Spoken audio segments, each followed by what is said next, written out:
Sir Jaganmohan Reddy గారికి నందమూరి బాలకృష్ణ గారు shock ఇచ్చారు సార్. హిందూపురంలో మొత్తం వైసీపీ పార్టీని ఖాళీ చేసే ప్రయత్నాలు అయితే జరుగుతున్నాయి. అందులో భాగంగానే ఒక మున్సిపల్ చైర్పర్సన్ ఇంద్రజతో పాటు ఇంకో 9 మంది కూడా వైసీపీ నుంచి టీడీపీ పార్టీలో బాలకృష్ణ గారి సమక్షంలో జాయిన్ అయ్యారు సార్. మరి ఏంటి ఇప్పుడు హిందూపురంలో వైసీపీ అసలు ఉంటుందా ఉండదా అన్న ఒక అనుమానం అయితే వ్యక్తం అవుతున్నాయి సార్. మీరేం చెప్తారు సార్ దీని గురించి? మీరు గమనించినట్టయితే గత 2 టర్ములుగా బాలకృష్ణ హిందూపూర్లో చాలా బాగా గెలిచి హిందూపూర్లో కొన్ని పనులు చేశాడు. రోడ్లు, వీళ్ళు, కమ్యూనిటీ హాళ్ళు, బస్ స్టాండ్లు ఇవన్నీ కొంచెం చేశాడు. ప్రజలకి సదుపాయంగా ఉన్నాడు. మాటలతో పని కాదు. కానీ నా నియోజకవర్గం అంటే బాలకృష్ణే. కానీ ఈ వేవులో కూడా వచ్చాడులేండి. అయిపోయిన తర్వాత ఎక్కడ పడితే అక్కడ వైసీపీ పార్టీ ప్రతిష్టాత్మకంగా మేము గెలిచేస్తామన్నటువంటి నియోజకవర్గాల్లో ఇదొకటి. ఎందుకంటే బాలకృష్ణని కనబడనేమో అని చెప్పారు, అలాగే లోకేష్ని కనబడనేమో అని చెప్పారు. కుప్పంలో చంద్రబాబుని, పిఠాపురంలో ఈ పవన్ కళ్యాణ్ని కనబడనేమో అని చెప్పారు.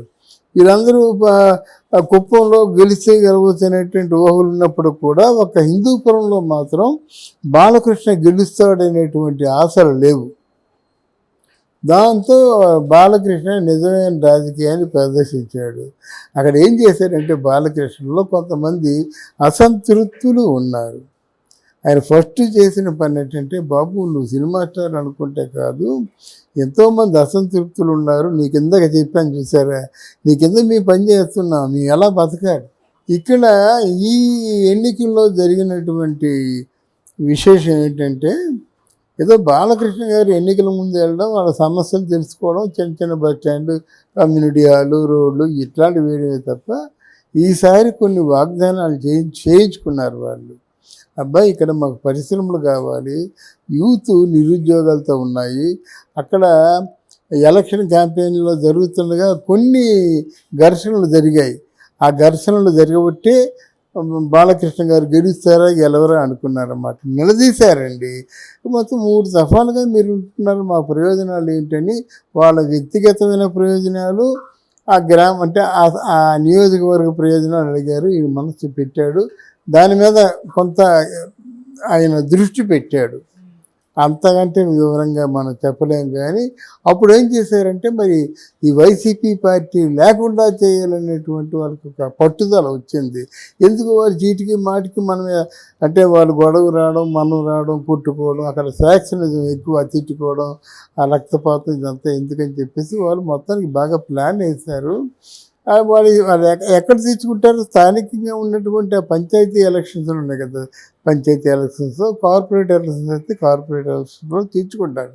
దాంట్లో వీళ్ళందరూ ఒకటైపోయి ఇక్కడ వైసీపీ తాలూకు సభ్యులు అనే వాళ్ళని ఎవరిని గెలవలేకుండా వాళ్ళ మొత్తం మెజార్టీతో గెలిచారు. కనుక ఈరోజు అక్కడ చైర్మన్ మన తెలుగుదేశం పార్టీ వాడు అయ్యారు అన్నమాట. తర్వాత ఏమిటంటే, ఇక ముందు వైసీపీ పార్టీలో అక్కడ ఎక్కువ ఎంకరేజ్మెంట్ లేకపోవచ్చు. వైసీపీ పార్టీ వాళ్ళు పెద్దవాళ్ళు ఎవరు లేరు హిందూపూర్లో మనసు పెట్టిన వాళ్ళు. ఆ మనసు పెట్టిన వాళ్ళు ఫ్యాక్షనిస్టులు ఇందులో రారన్నమాట. అలాగే ఇక్కడ మనకి వైసీపీ గాలి అయింది. మన విశాఖపట్నంలో కూడా మొత్తం వైసీపీ గాలి అయిపోయింది. చైర్మన్, కార్పొరేటర్స్ అందరూ కూడా వైసీపీని ఖాళీ చేశారు, ఎవరు లేరు ఇప్పుడు. అది పిఠాపురం ఒకటి వైసీపీ కాయింది, 3 చోట్ల కూడా వైసీపీ అయిపోయింది. ఇక్కడే మీరు అనుకున్న విధంగా నేను సమాధానం చెప్పను. ఎందుకంటే ఎన్నికల ముఖ చిత్రం, ఫలితాల ముఖ చిత్రం ఇలాగున్నప్పుడు మళ్ళీ ఎవడూ కూడా వైసీపీ వైపు వెళ్తాడని చూడరు. కానీ ఇక్కడ జగన్మోహన్ రెడ్డిది రాక్షస రాజకీయం. ఇన్ని చావుదెబ్బలు ఎన్నికల పరంగా తిన్న తర్వాత ఎవడైనా వచ్చి మేము మంచి చేశాం కానీ ఓడిపోయామంటాడా? అంత అడ్డగోలు మైండ్ గేమ్ ఆడతాడు ఆయన. అర్థమైందా? ఆయన పక్కన ఎవరైనా నిలబడినట్టుతో 100 కోట్లు ఇస్తాడు. ఎలాగైతే 29th మనమే 29th ఇయర్లో మనమే గెలుస్తామని అంటాడన్నమాట. అది ఎంత పెద్ద మైండ్ గేమ్ అండి. చిత్తుగా ఓడిపోయి ఇన్ని తిట్లు తిన్న తర్వాత ఆయన అంత గట్టిగా మాట్లాడుతున్నాడంటే ఆయన్ని వీళ్ళు అనుకున్నంత తేలిక కాదు. ఇప్పుడు నేను చెప్తున్నాను, వచ్చే ఎన్నికల్లో వీళ్ళు ఇలాగే ఉంటే వీళ్ళు పరిశ్రమలు తెచ్చినా ప్రాజెక్టులు తెచ్చినా థ్యాంక్ యూ, కానీ ఎన్నికల్లో గెలవడం ఇది ప్రజల్ని గెలుచుకోవాలండి.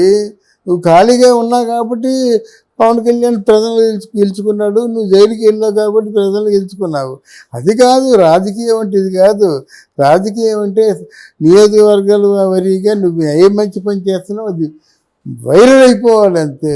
సోషల్ మాధ్యమాలు ఉన్నాయి కదా, నువ్వు అక్కడ అది నా దృష్టిలో అంటే యాజిటీజ్గా రాజకీయాన్ని చూచా తప్పకుండా ఫాలో అవుతున్న వ్యక్తి లోకేష్.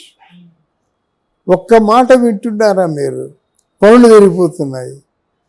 అక్కడ ఎలక్షన్లో ఓడిపోయిన తర్వాత లోకేష్ బాబు మంగళగిరిలో అందరికీ జీవనోపాధి కలిగించేశాడు. అక్కడ పద్మశాలిని ఎక్కువ అంటే కరెంటు మొగ్గ కొన్నాడు. అక్కడ ఏ బతుకు లేనుకేం బడ్డీలు పెట్టించాడు. అంటే అందరికీ ముందు బతుకుతారు చూపించాడు.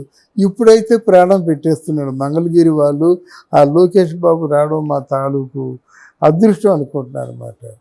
తర్వాత ఆంధ్రదేశంలో ఏ నియోజకవర్గంలో కానీ ఎవడైనా సరే నియంతలాగా ప్రవర్తించినట్టయితే వాడంతే అవుట్, అరెస్ట్ అయిపోతున్నాడు. ఇది రాజకీయం. నీ ప్రజల్ని ముందు గెలుచుకొని నీ ప్రజల్ని ముందు సంతోషపరిచి తర్వాత ఇంట గెలిచి గెలవాలంటారు. అది పవన్ కళ్యాణ్ ఆలోచించుకోవాలి. మళ్ళీ చంద్రబాబు నాయుడు ఆలోచించుకున్నాడు.